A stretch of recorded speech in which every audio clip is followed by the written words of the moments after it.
Boa noite a todos. É uma alegria muito grande, estamos aqui reunidos para falar do Evangelho. É sempre uma alegria estar mais uma vez reunido com esse grupo de pessoas tão queridas, dessa casa a qual temos muito respeito, esse grupo de irmãos fraternos, e particularmente porque hoje falaremos de um tema muito importante, muito especial.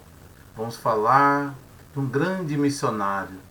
Vamos falar do 13º apóstolo, que é São Paulo. Então o tema das nossas reflexões de hoje é a caridade segundo Paulo.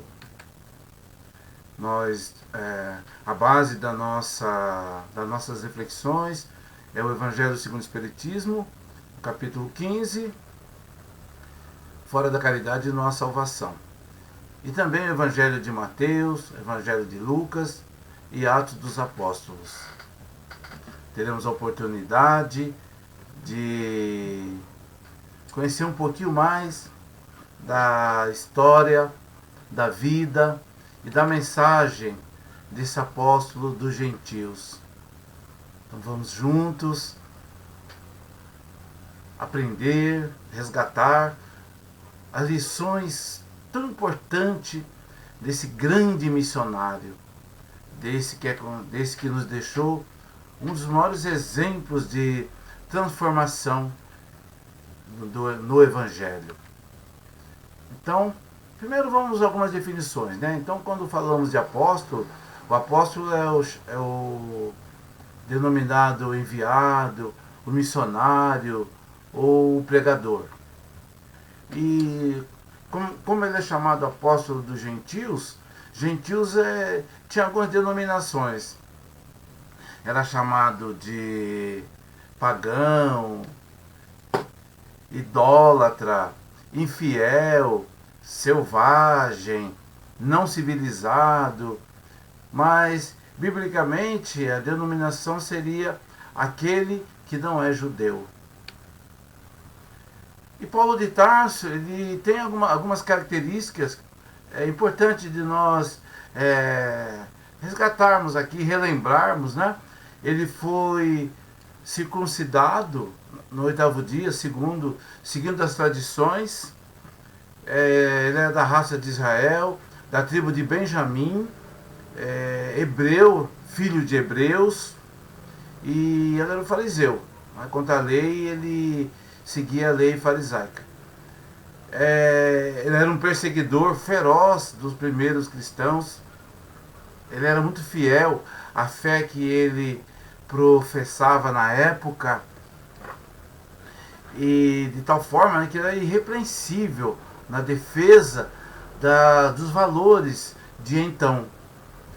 E ele falava o hebraico, ele falava o aramaico, o grego, o latim. E ele era discípulo de Gamaliel, um dos personagens mais importantes da época, né? Ele era um doutor da lei, era chamado de Rabboni, isto é, era chamado de mestre. E Paulo, ele era um cidadão romano. Então essas são algumas das características importantes, né, de Paulo na época, né? Na verdade, nós estamos aqui falando Paulo, mas até esse momento, né, que ele adornava essas características, ele era Saulo de Tarso.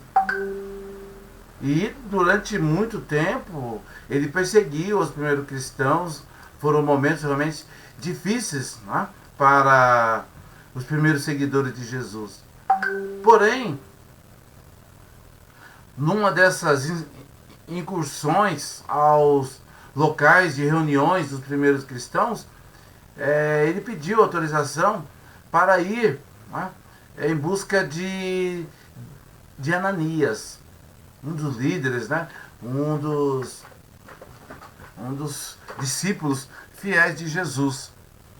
E eis que no caminho ele se defronta com um clarão muito forte, e vem, no meio desse clarão vem uma voz dizendo assim: Saulo, Saulo, por que me persegues? E ele responde, quem sois vós, Senhor? E a voz, que sai do meio do clarão diz, eu sou Jesus. E ainda complementa dizendo, não recalcitres contra os aguilhões. Aguilhões são aquelas varas pontiagudas que é usada para cutucar, conduzir o gado. Tá? E imediatamente ele responde, Senhor, o que queres que eu faça? Deixando aí já uma lição muito importante para todos nós, porque ele, nesse momento, em função da base espiritual que ele já tinha, do avanço moral que ele já se encontrava, para ele foi muito fácil entender todo aquele cenário, toda aquela circunstância. Imediatamente ele já reverenciou Jesus, perguntando, Senhor, o que queres que eu faça? Já deixando aí para nós uma lição muito importante de reconhecimento da magnitude, da grandeza do Mestre. Enquanto muitos necessitaram de inúmeras reencarnações, muitos seguidores da época, muitos personagens, a doutrina espírita ela é farta de histórias, de reencarnações, de muitos discípulos que necessitaram de algumas reencarnações após o convívio com Jesus para a sua transformação moral. Paulo foi quase que de imediato, no encontro com Jesus, a sua transformação. E lá em Atos, no capítulo 9, versículo 15, nós temos a descrição da visão de Ananias. Quando Jesus passa para Ananias, por intermédio de um sonho, a missão, a tarefa, dizendo assim, vai, porque esse é para mim um vaso escolhido para levar meu nome diante dos gentios e dos reis e dos filhos de Israel, deixando muito claro para Ananias a missão de Paulo e a responsabilidade que ele depositava aí para Ananias, de passar para Paulo as primeiras instruções, orientar Paulo nos primeiros passos da sua tarefa. E Paulo, nesse início aí do seu messianato, ele enfrentou inúmeros desafios. Então, por exemplo, para legitimar o seu apostolado, para que as pessoas acreditassem na sua missão, acreditassem no conteúdo das suas palavras. Então, realmente, o início para ele foi, não só o início, como nós vamos ver no decorrer da nossa fala, o quanto que foi difícil para Paulo. Aqui nós vamos só dar uma passada muito superficial na história do Paulo. Nós precisaríamos, a literatura espírita e a literatura cristã é farta de registros de toda a epopeia desse grande missionário. Então ele, dos missionários de Jesus na época, ele era o único com a missão de levar o evangelho para os gentios. E o que houve aí? Houve um choque com os patrícios, com aqueles que, os doutores da lei, que eram seus companheiros, e quando ele se converte, obviamente que surge aí um conflito, como já foi colocado lá no início, há uma dúvida em relação a essa legitimidade, do seu apostolado. Então ele enfrenta aí um conflito tanto com aqueles que eram seus companheiros, como também com esses que ele passa a buscar um convívio, os seguidores de Jesus, Pedro e todos os outros discípulos. Existem também ali as igrejas rivais.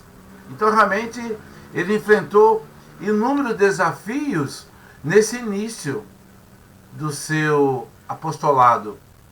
Mas a história, né, como a história registrou, ele foi um vitorioso na sua missão.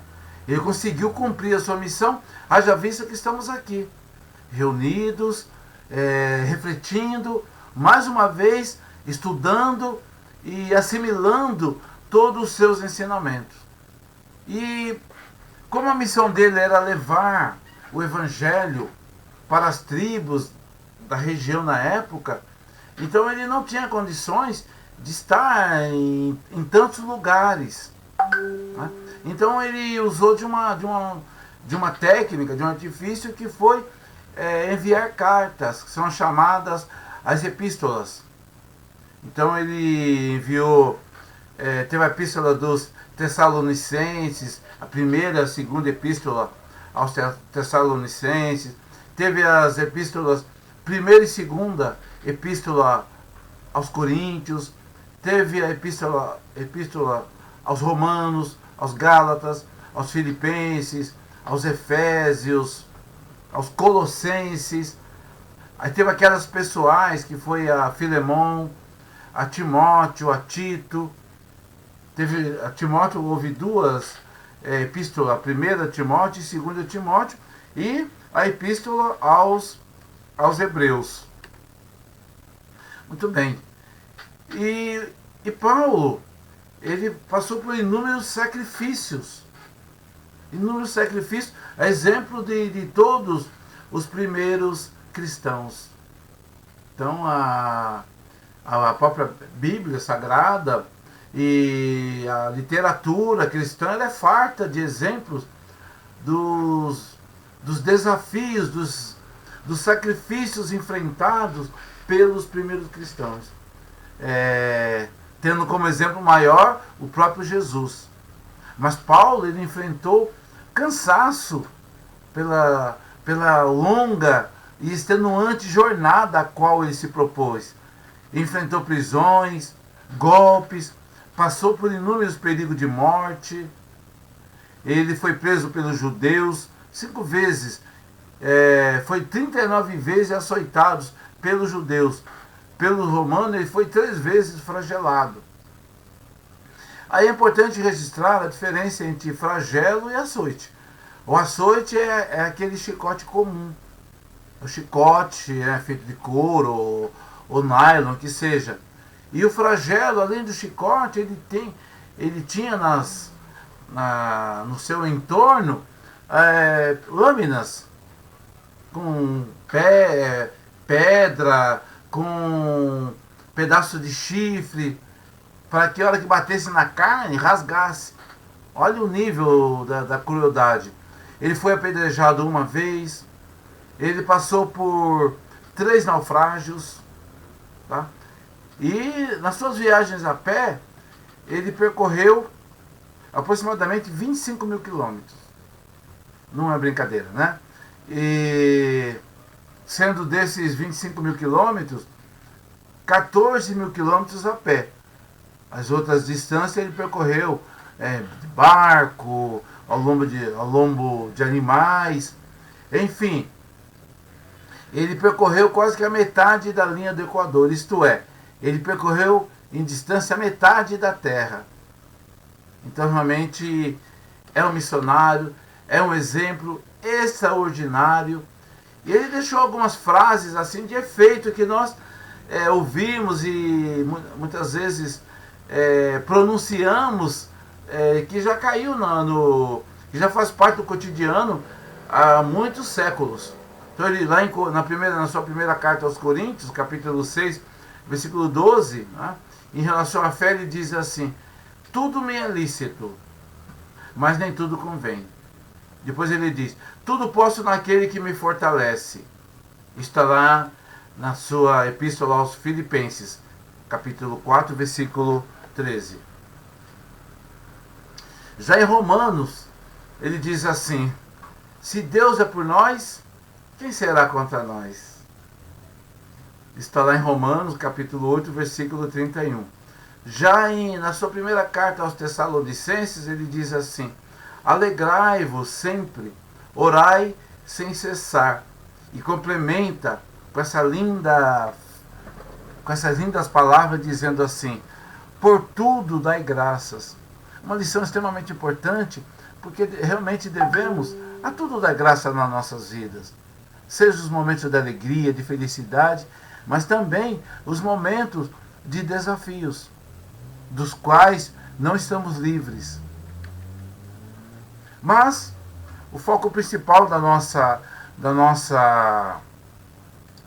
conversa de hoje, das nossas reflexões, é sobre a caridade segundo São Paulo.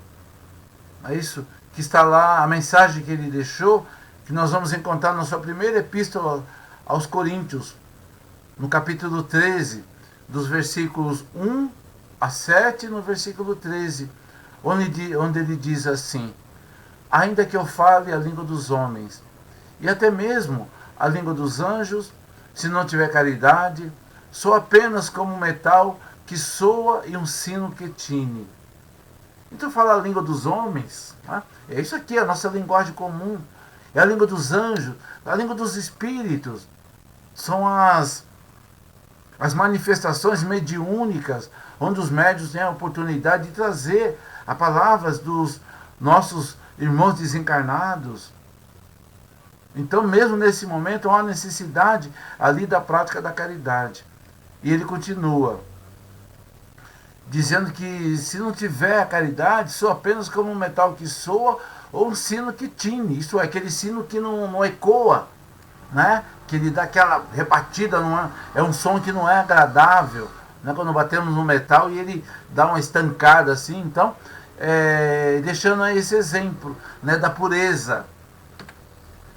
E ele continua ainda dizendo: e ainda que eu tivesse o dom da profecia e penetrasse todos os mistérios, e tivesse uma perfeita ciência de todas as coisas, e se tivesse toda a fé possível, capaz de transportar montanhas, se não tiver caridade, nada serei. Então, olha que lindo, né? Quando ele fala o dom da profecia, então ouvimos falar em profeta desde do início da civilização. Missionários têm vindo encarnado aqui na Terra com essa missão de nos trazer as profecias, de nos preparar para o futuro. Né? Isso, todos os grandes eventos da humanidade, de alguma forma, são previstos pelos profetas. Mas, mesmo desses personagens, há necessidade da caridade. E ele complementa dizendo: se penetrasse todos os mistérios. Então nós temos pessoas, aí abrange cientistas, filósofos, é isso? Todas essas pessoas que detêm o conhecimento. Né? E ele inclui aí, se tivesse toda a fé possível, capaz de transportar montanhas, se não tiver caridade, nada serei. Então olha só nesse parágrafo, quantas reflexões importantes Paulo nos conduz. Quando ele fala das pessoas detentoras do conhecimento, quando ele fala dessa fé capaz de transportar montanhas. Então, por mais que eu tenha fé, por mais que eu tenha crença, eu preciso ter no coração aquele sentimento de caridade, de amor. É muito importante isso. Então, olha a importância, a relevância da caridade. É isso que Paulo, a importância que Paulo ele enfatiza, e na verdade dando continuidade tudo aquilo que Jesus vivenciou, né? Durante todo o seu messianato, em todas as suas ações, fica muito evidente o amor ao próximo. E Paulo continua dizendo assim, que a caridade é paciente, é doce, é benigna. A caridade não é invejosa, ela não é temerária, nem precipitada. Ela não se enche de orgulho e não é desdenhosa. Ela não procura seus próprios interesses, não se vangloria e não se irrita com nada. Não suspeita mal, não se alegra com a injustiça, e sim com a verdade. Tudo suporta, tudo crê, tudo espera e tudo sofre. Olha quantas virtudes, quantos aspectos, né, dos quais, né, e nos quais está inserida a prática, a postura da caridade. Quando ele diz ali que a caridade é paciente, realmente a caridade exige de nós o exercício da paciência. Em inúmeras situações há necessidade da paciência, principalmente no convívio com nossos entes queridos, onde nós precisamos muitas vezes ter paciência com o nosso filho, com o nosso marido, com aquele nosso colega, aquele nosso companheiro de trabalho, que possa ter uma postura, um comportamento que nós não achamos que não está de acordo com aquilo que nós trazemos de valores. Ele ainda diz que a caridade é benigna, né? A caridade ela não é invejosa, né? Acredito que a inveja é um sentimento, não é um bom sentimento, não é isso? É um sentimento que demonstra aí uma fraqueza moral, demonstra a necessidade de que precisamos respeitar as conquistas do outro, respeitar a condição do outro de beleza financeira, social. Cada qual está onde precisa e deve estar para a sua ascensão moral. Então ele diz aqui que a caridade não é invejosa, ela não é temerária e nem precipitada. Então a caridade exige aí uma postura de calma. E ele completa aqui dizendo, não se enche de orgulho. Então no nosso comportamento, nas nossas atitudes, há necessidade de uma postura de muita humildade. E ela não é desdenhosa. Então essa questão do desdém, da ironia, do desprezo, são comportamentos e condutas reprováveis, que não demonstram, que não estão incluída aí caridade, quem se comporta dessa forma, né? E ela diz, ela fala aí do desprendimento, quando ela fala assim, quando ele diz, não procura seus próprios interesses, não se vangloria, não se irrita com nada, nos convidando a uma postura, uma conduta de calma, de tranquilidade, de mansuetude. Ele diz ainda, não suspeita mal, aquela postura de desconfiança de tudo e de todos, isso não é caridade, né? Não se alega com injustiça no mundo de tantas, no momento, né, onde de tanta corrupção, de tanto egoísmo, há, né, uma necessidade muito grande de não nos conformarmos. Não que vamos sair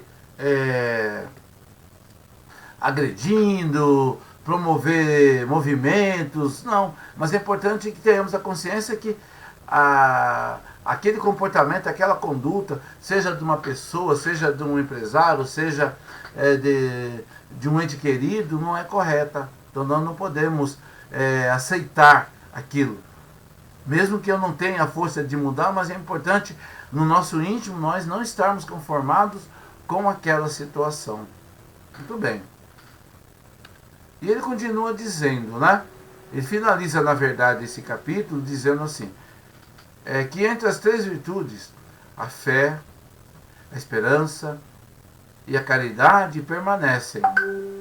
Mas, entre elas, a mais excelente é a caridade. Olha aí a importância, a relevância da caridade, da prática da caridade.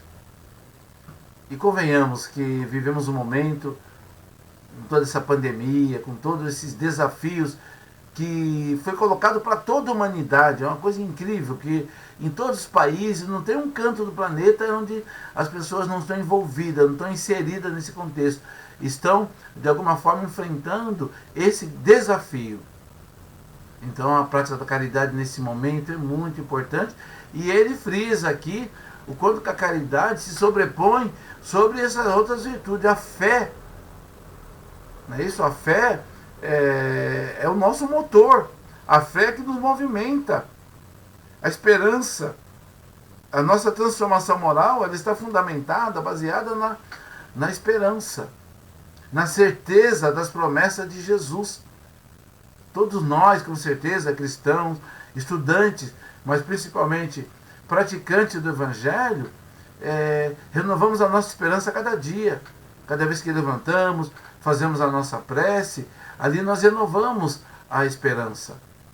Mas ele frisa nessa epístola aos Coríntios, nesse capítulo 13, importantíssimo, fazemos uma releitura, frisa muito bem a importância da caridade. Mas ele vai mais além. Se nós formos lá ainda nesse capítulo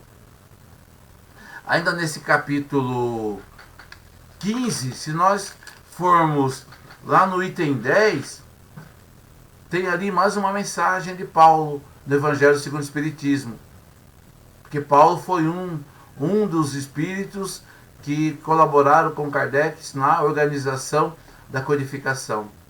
E lá, num capítulo também maravilhoso, que merece a nossa atenção, merece a nossa visita, a nossa leitura, onde ele diz: meu filho, fora da caridade não há salvação. Ele diz assim que é o sentimento que contém a destinação dos homens, tanto na terra quanto no céu. Porque a vida, ela é eterna. A vida, ela inicia-se... a vida, ela acontece nos dois planos, no plano espiritual e no plano material. Mas a verdadeira vida do espírito é no mundo espiritual. Então, tanto aqui quanto lá no mundo espiritual, nós temos a oportunidade de praticar o bem, praticar a caridade. E ele deixa muito claro, né, nesse item 10, ele nos recomenda que devemos ser muito gratos a Deus que nos possibilitou, nos presenteou com o Espiritismo, né, essa doutrina abençoada e iluminada, né, que nos ajuda a compreender melhor os ensinamentos de Jesus. Ela nos ajuda a ser melhores cristãos, não é isso? Então ela, como ele mesmo coloca lá, é uma luz, é o símbolo de uma luz celeste, né? Uma coluna luminosa que guia o homem no deserto da vida para conduzi-lo à terra da promissão, que é o reino de Jesus que está em formação aqui na terra. Então realmente é um capítulo que merece, né, a nossa atenção. E ainda nesse capítulo ele diz que os vossos irmãos, ao vos observar, posso dizer que o verdadeiro espírito e o verdadeiro cristão são a mesma coisa. Então é importante, até por orientação daqueles que ainda não têm uma visão clara, um conhecimento claro do que é a doutrina espírita, é importante essa observação. Nós somos cristãos, nós temos Jesus como nosso modelo e guia, não é isso? E o espírita, o seguidor dessa doutrina, o estudante dessa doutrina, ele tem como responsabilidade aceitar a tutela de Jesus e marchar na companhia dele. E aprender sempre e servir diariamente. No processo de transformação, de renovação incessante. Quem nos fala isso é Emmanuel, lá no livro Vinha de Luz, na mensagem 176. Tá? E ele ainda continua dizendo, Emmanuel, que o trabalho construtivo, em todos os momentos da vida, é a jornada sublime da alma, no rumo do conhecimento e da virtude, da experiência e da elevação. Deixando muito claro aí quais são as ferramentas do trabalhador espírita, que é os ensinamentos de Jesus. E é importante nós colocar, ainda no livro dos Espíritos, na questão 886, Kardec diz assim: qual o verdadeiro sentido da caridade? Benevolência para com todos, indulgência para as imperfeições dos outros e perdão das ofensas. Então, e ele ainda diz, lá no Evangelho segundo o Espiritismo, que a caridade mais fácil de todas é a caridade material. Extremamente importante, né? Extremamente importante, mas de alguma forma é mais fácil. Você doar uma roupa, um sapato, um alimento, mas a grande caridade é aquela da prática do perdão, é aquela que vai, a prática da paciência, da tolerância, da indulgência para com o próximo. Essa é a grande transformação. E ainda lá no livro Missionário da Luz, André Luiz nos diz que quem faz a caridade é o primeiro beneficiado. Aquele que acende a luz, né, que se ilumina em primeiro lugar e ilumina o próximo. Não é isso? E Jesus, e finalizando, né, Jesus disse assim, né, que quando ele teve fome, me desse de comer. Quando ele teve sede, me desse de beber. Quando eu era forasteiro, me acolhesses. Estava nu e me vestisse. Adoeci e me visitastes. Estava na prisão e fosse me ver. Em verdade vos digo, sempre que o fizesse a um desses meus irmãos, mesmo do mais pequenino, a mim o fizesse. Deixando muito claro que cada vez que nós praticamos a caridade, é Jesus que nós estamos ajudando. É Jesus que se prostra na nossa frente de inúmeras formas, no seio da nossa família, no ambiente do nosso trabalho. Então, a todo instante nós temos a oportunidade de praticar a caridade. A todo momento, em todo instante, desde o início da nossa encarnação, nós temos essa oportunidade. Então, que Jesus nos abençoe, que possamos levar essa mensagem de Jesus para todos e praticar essa caridade em toda oportunidade que se fizer presente. Que Jesus nos abençoe. Graças a Deus.